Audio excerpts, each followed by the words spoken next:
You're authorized to use whatever force necessary, Colonel. You want to shoot him? You go right ahead. Step back onto the blood-soaked fields of Pennsylvania, where history, honor, and cinema collided to create one of the most ambitious war films ever made. Fact 1. Colonel, sir. It's a fine morning. Got some spare? Are we ready? Sir, that we are. Well, then let's move out. Gettysburg was never supposed to reach the big screen. It began as a modest made-for-TV project for the TNT network, a small historical experiment with a big heart. But when studio executives saw the first footage, they were stunned. The scale, the emotion, the realism. It was cinematic lightning in a bottle. They made a daring decision: release it in theaters. That choice changed the film's destiny. With a runtime stretching past 4 hours, everyone thought audiences would walk out. Instead, when the first test screening ended, no one moved. They sat in silence, then erupted into applause. Critics called it a television miracle turned cinematic monument. Director Ronald F. Maxwell said it felt like fate itself had stepped in. What started as a cable project became a full-blown Hollywood epic. Even years later, Gettysburg stands as proof that vision, not money, makes a masterpiece. It wasn't designed for theaters, it earned its way there. Fact 2.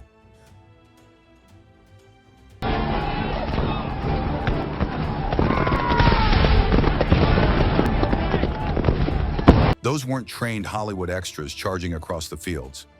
They were real Civil War reenactors. Thousands of them volunteered from all over the country, bringing their own uniforms, rifles, tents, and cannons. They camped on location, cooked over fires, and lived like soldiers for weeks. Some refused to break character even when cameras stopped rolling. Director Ronald Maxwell called them the living backbone of the production. Their dedication saved the film millions and gave it its uncanny realism. During one heat wave, a reenactor collapsed mid-charge and refused medical help until the take was finished. Over 5,000 men took part, making it one of the largest reenactments ever filmed. Every musket flash, every flag, every drumbeat was authentic. For these men, Gettysburg wasn't acting. It was remembrance. They weren't pretending to fight. They were honoring the dead. When the director yelled "cut," most simply kept marching. For a few weeks in 1992, the Civil War lived again, not on a page, but in flesh and fire. Fact 3. Shooters to the left! Battalion! On the right, by file, into line! March! When Jeff Daniels was offered the role of Colonel Joshua Chamberlain, he almost turned it down. He just finished several comedies and didn't see himself leading a Civil War epic. The script was massive, the dialogue dense, and the filming schedule brutal. But then Daniels read Chamberlain's actual wartime writings, and something changed. He said the words felt like poetry written in the smoke of battle. Daniels threw himself into training, studying 19th century drill manuals and sword techniques. He even learned original Maine regimental commands from historians. When he performed Chamberlain's iconic bayonet speech, it was captured in one take. The crew stood frozen in silence, then broke into applause. Daniels later called it the most defining scene of his career. Critics hailed his performance as the film's beating heart. Chamberlain's descendants personally thanked him for bringing honor to the name. That one role transformed Daniels from comic actor to dramatic powerhouse. Sometimes the right part doesn't find you. It calls to you across time. Fact 4. Good job, John. Thank you. I don't think they knew until now what they're... Every beard in Gettysburg grew from months of dedication and discomfort. Director Ronald Maxwell refused to use fake hair, insisting that his actors look like real 1860s soldiers. Martin Sheen's white beard took half a year to grow, while Sam Elliott's mustache became legendary on set. The humidity in Pennsylvania turned every beard into a wild, untamable creature. Jeff Daniels joked it felt like wearing a sleeping animal on his face. Makeup teams spent hours every morning oiling, trimming, and shaping them for the camera. Some were even insured in case an overzealous stylist made a wrong snip. Extras with patchy hair had extensions glued on daily, while others begged to shave the second filming ended. Between takes, crew members used fans to dry the sweat-soaked whiskers before close-ups. It was miserable, messy, and completely worth it. The result was an army of faces that looked ripped straight from 19th century photographs. Every scratch, every wrinkle, every strand of hair told the story of the war's exhaustion. Authenticity never came cheap, but it never looked this good either. Fact 5.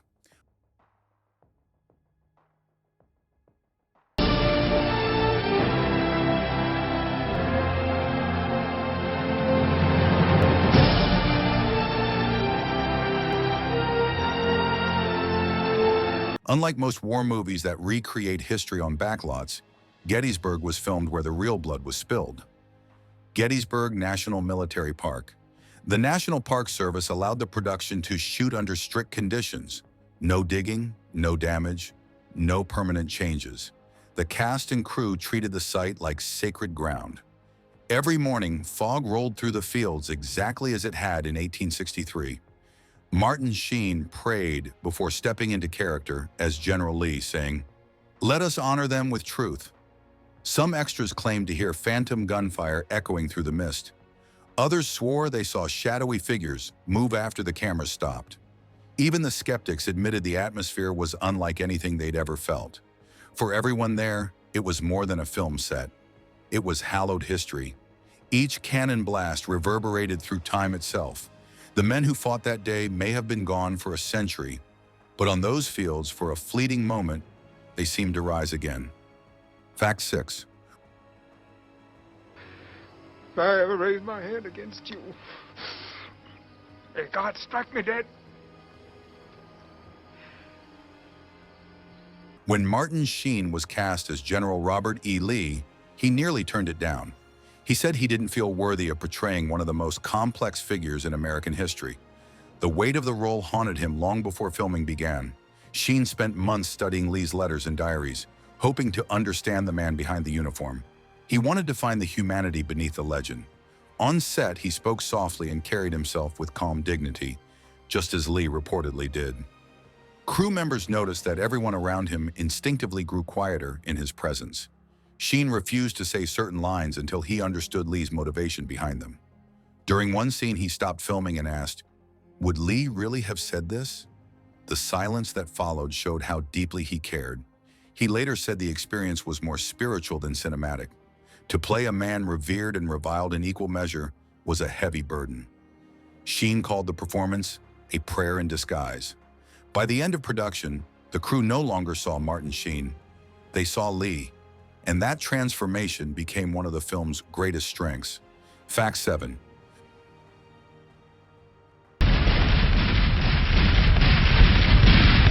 Those thunderous cannon blasts weren't created by sound effects. Most were fired live on set using real 19th century artillery. Civil War enthusiasts brought authentic cannons to Pennsylvania, some over 130 years old. They were carefully cleaned, tested, and loaded with controlled charges. Every explosion was real, captured by multiple cameras and layers of microphones. The shock waves were so powerful that windows rattled miles away. Actors said the sound wasn't just loud, it was physical, like being punched in the chest. After the first day, the crew began wearing earplugs just to function. Sam Elliott joked that his mustache vibrated with history every time the cannons fired. Some takes had to be redone because dialogue was drowned out by echoes. The sound engineers later layered those booms into the final mix, untouched by editing. What audiences heard in theaters was the true sound of 19th century warfare. It wasn't recreated, it was resurrected, and that raw, chest-thumping realism became one of Gettysburg's most unforgettable qualities. Fact 8.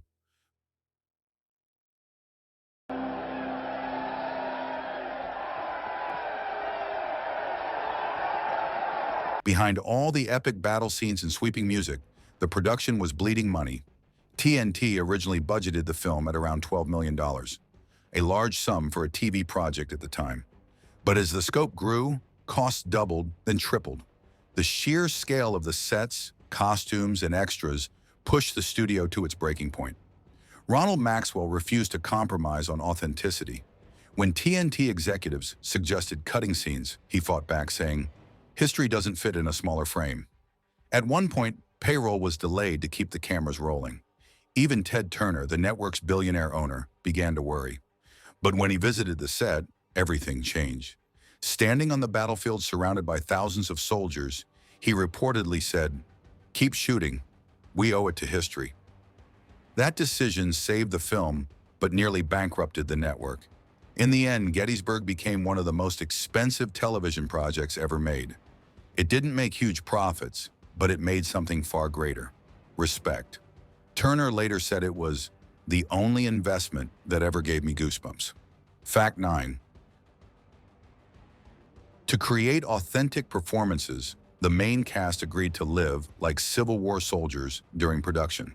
They stayed in temporary tents near the set, endured the same cold mornings, and ate the same campfire meals as the extras. No fancy trailers, no catering trucks, just coffee boiled over wood fires and tin plates of beans and bread. The idea came from Sheen, who believed comfort would kill the illusion. The director loved it and encouraged others to follow. Soon, even Jeff Daniels and Tom Berenger were sleeping on straw mats. By day, they filmed in heavy wool uniforms under blazing sun. By night, they shared war stories under real stars. It blurred the line between acting and living. The exhaustion you see on their faces in the final cut, it wasn't makeup, it was real fatigue. Daniels later said the experience made him understand what courage and endurance truly meant.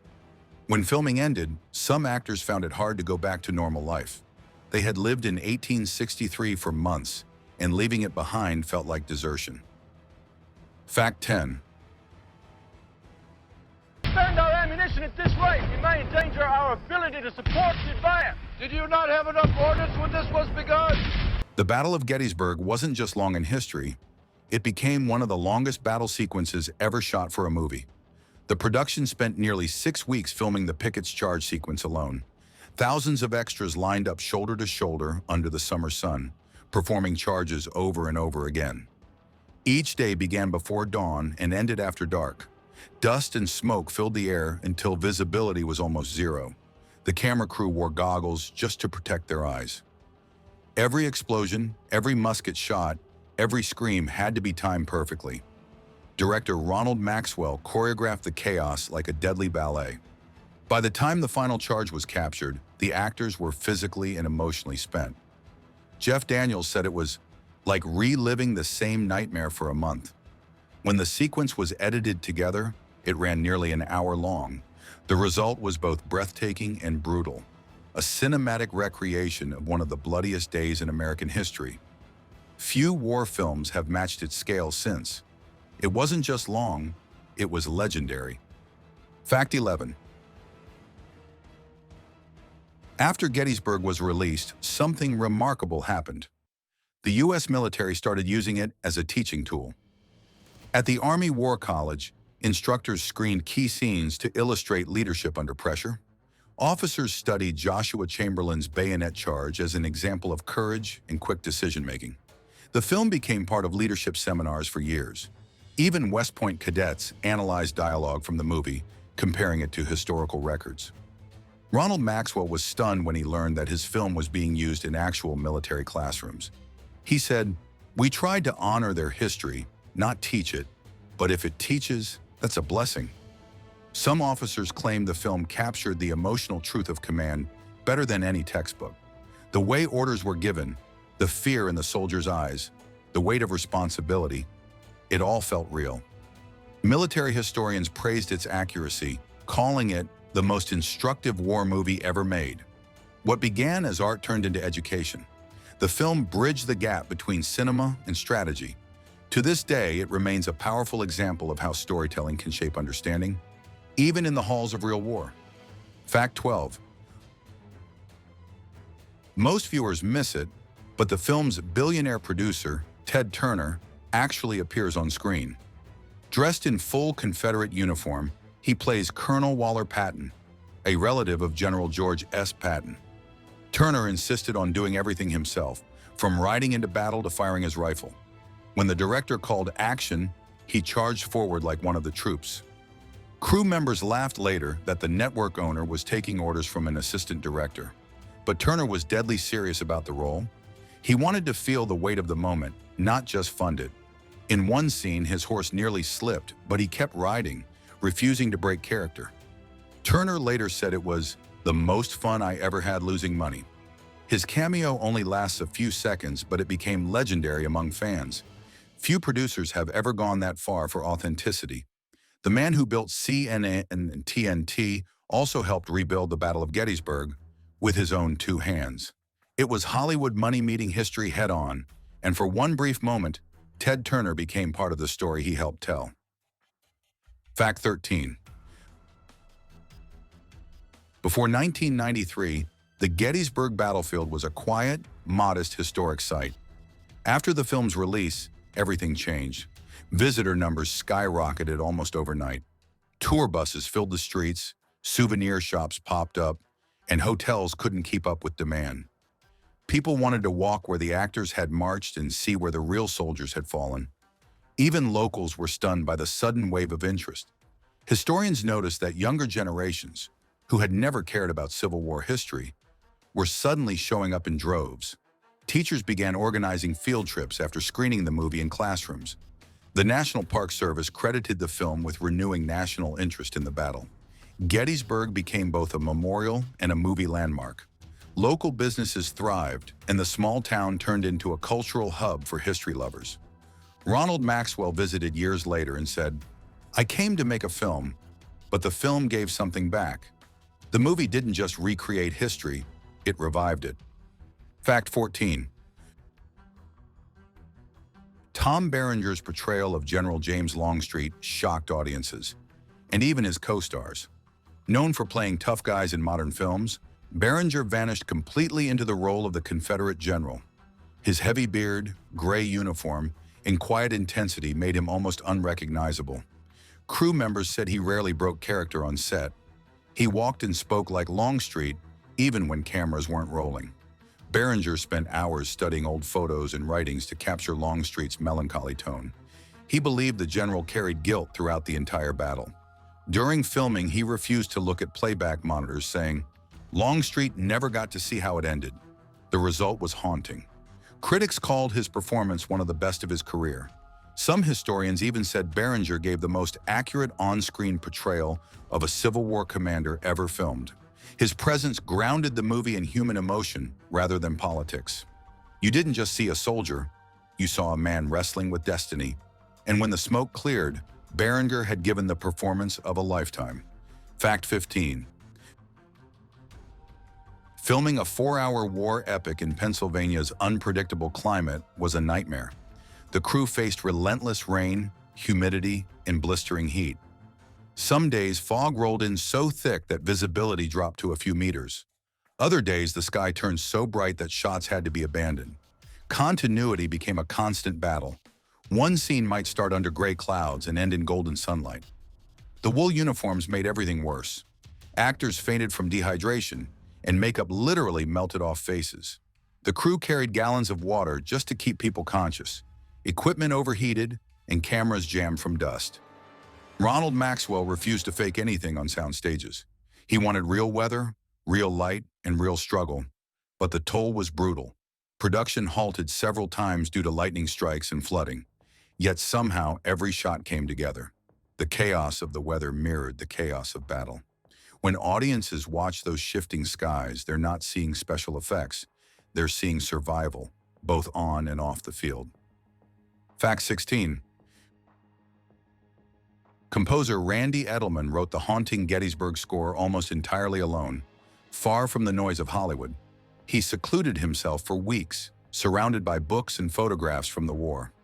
Instead of writing a traditional military march, he aimed for something spiritual, music that felt like memory. He said he wanted the soundtrack to breathe like the battlefield itself. Using only piano, strings, and subtle percussion, Edelman created a sound that echoed loss more than victory. When producers first heard it, they thought it was too slow, too sad, too quiet. But director Ronald Maxwell insisted that silence and sorrow were the film's true heartbeat. Edelman's main theme, reunion and finale, became one of the most emotional pieces ever written for a war movie. It played softly over scenes of carnage, making them somehow more human. Listeners described it as the sound of ghosts marching home. Even years later, the score is still performed at military ceremonies and memorials. Edelman said composing it felt like a prayer for the dead. It wasn't just music, it was a requiem for an entire generation. Fact 17. Unlike most historical films that invent speeches for drama, Gettysburg used the real words of the men who fought there. Many lines were lifted directly from letters, diaries, and battlefield records. The filmmakers wanted authenticity, even in the smallest details. When Joshua Chamberlain gives his rousing, "Men, you are the flank" speech, most of those words came straight from his post-war memoirs. Even casual exchanges between soldiers were inspired by actual documents. Ronald Maxwell spent years collecting accounts from both sides of the conflict. He believed history itself had already written the best dialogue. The result was language that felt poetic without ever being fake. Viewers could sense that truth in every pause and breath. Historians praised the script's accuracy, calling it a cinematic archive in motion. The film didn't just dramatize the battle, it resurrected the voices of the men who lived it. That's why every line in Gettysburg carries weight. You're not hearing actors, you're hearing echoes of history itself. Fact 18. After Gettysburg's success, the plan was to turn it into a full Civil War trilogy. The sequel, Gods and Generals, was released a decade later, but lightning didn't strike twice. Despite returning cast members and another massive-scale production, the follow-up struggled. Audiences found it slower, more solemn, and lacking the same emotional punch. The film's failure hit Ronald Maxwell hard. He had hoped to finish the story with a third film covering the end of the war. Funding evaporated, and the project was quietly shelved. Many fans consider Gettysburg the perfect stopping point anyway. It captured a balance of tragedy and triumph that couldn't easily be repeated. Even so, Gods and Generals still has devoted followers who see it as part of the same grand vision. Maxwell later said he wasn't disappointed. Some stories aren't meant to be finished. In a strange way, the unfinished trilogy mirrors the war itself. Too vast, too painful, too human to ever fit into a single ending. Fact 19. After months of filming together in mud, smoke, and sweat, the cast of Gettysburg became like a real regiment. They ate together, marched together, and endured the same physical exhaustion. Rival sides on screen shared laughter off set. Jeff Daniels and Tom Berenger developed a deep friendship that lasted decades. Martin Sheen often invited cast members to morning prayers before filming. When the movie wrapped, no one wanted to leave. They'd built something that went far beyond a production. It felt like family. Years later, when the film was re-released on Blu-ray, most of the cast reunited. They described it as coming home to the battlefield again. For some, the experience changed their perspective on courage and sacrifice forever. Even in interviews, you can still see the emotion in their eyes when they talk about it. They weren't just playing soldiers. They were living their brotherhood. That sense of unity, born in exhaustion and respect, still lingers in every frame of the film. Fact 20. Few viewers realize that Gettysburg closes not with fiction, but with truth. The final image that fades onto the screen, a black and white photograph of the fallen, is real. It was taken days after the battle, showing the true aftermath of the carnage. Ronald Maxwell fought to include it, even when studio executives thought it was too morbid. He believed audiences needed to see what the war really cost. The photo anchors the movie in reality, grounding every emotion in fact. After 4 hours of cinematic spectacle, that still image delivers the quietest, most devastating blow. There's no music swelling, no victory speech, just silence and death. Viewers leave not with glory, but with grief. Historians called it one of the most honest endings in war cinema. Maxwell said he wanted the film to end where history truly began, with remembrance. The photograph isn't decoration, it's a memorial. And it reminds us that behind every frame of Gettysburg lies a truth too powerful to fade.